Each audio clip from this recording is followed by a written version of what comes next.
ឬស្រូវចាប់ដើមចេញថ្មីជាបន្តបន្ទាប់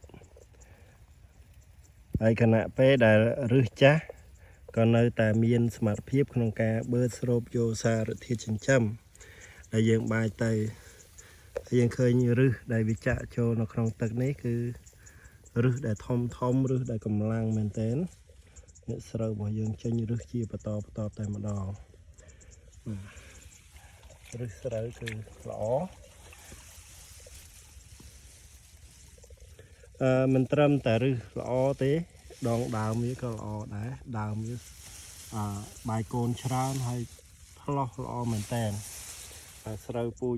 85បាទអ៊ីកូសលបាននៅខាងខេត្តកំពង់ធំបាជីបាន5ថ្ងៃហើយគិតចាប់ពីថ្ងៃទី14ដល់ថ្ងៃទី19ខែមករាឆ្នាំ2025បាទស្រូវកំពុងល្អមែនតើហើយ NPK 15-5-30ពេលតែបាច់ផ្ដាច់ស្លឹកច្រឹងឈរត្រង់ល្អមែនតើបាទហើយវគ្គ1និងវគ្គ2យើងប្រើ NPK 28-16-8យើងប្រើទាំង2វគ្គហើយដល់ពេលផ្ដាច់យើងប្រើ NPK 15-5-30ស្លឹកស្រូវល្អតែសំខាន់ហើយយើងមើលទៅលើស្លឹកគឺស្អាតមែនទែនអត់មានជំងឺចូលទេដែលវគ្គទី1គាត់បាជីវគ្គទី1ហើយគាត់បាញ់ថ្នាំគឺគាត់ប្រើបាក់តេរីផ្សិតមកកញ្ចប់ពីចំណោះវា200ក្រាមគាត់ប្រើមកកញ្ចប់1ហិកតាវគ្គទី2ចំអាកាសធាតុត្រជាក់ធ្លាក់ខ្យល់ទឹកសានច្រើនគាត់ប្រើបាក់តេរីផ្សិតមកកញ្ចប់200ក្រាមហ្នឹងគាត់លាយជាមួយស៊ីងផ្លាស់ដែលមកកញ្ចប់វាចំណោះ100ក្រាមគាត់ប្រើ2កញ្ចប់លាយចូលគ្នាទៀតបាទហើយមុននឹងបាជីវគ្គទី3គាត់ប្រើស៊ីងផ្លាស់100ក្រាម2កញ្ចប់លាយជាមួយបាក់តេរីផ្សិត200ក្រាមហ្នឹងមកកញ្ចប់ទៀតឥឡូវទោះបីស្ថិតនៅក្នុងលក្ខខណ្ឌអាកាសធាតុដែលត្រជាក់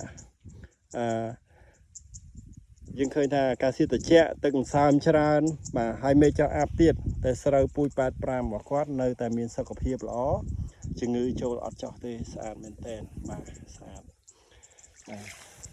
ហើយថ្ងៃនេះគឺបាទថ្ងៃទី19បាទម៉ោងស្មើនេះគឺម៉ោង12:08នាទីហើយសំណើមបរិយាកាសនៅ 60% ទេពីព្រឹកឡើងដល់ 90% ប៉ុន្តែកម្ដៅ UV ឡើងដល់ 8បាទ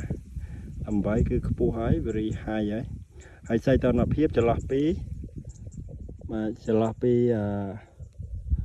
នេះបាទចន្លោះពី22ទៅ31អង្សាសេហើយស្មើនេះគឺឡើងដល់30ហើយល្បឿនខ្យល់គឺ10គីឡូម៉ែត្រក្នុង1ម៉ោងល្បឿនខ្យល់គឺនៅតិចនៅទាបនៅឡើយទេបាទហើយទិសដៅខ្យល់គឺពីទិសនេះបាទទិសអូខេខាងទិសឦសានទៅទិសនិរតីអញ្ចឹងបើទិសខ្យល់មកខាងហ្នឹង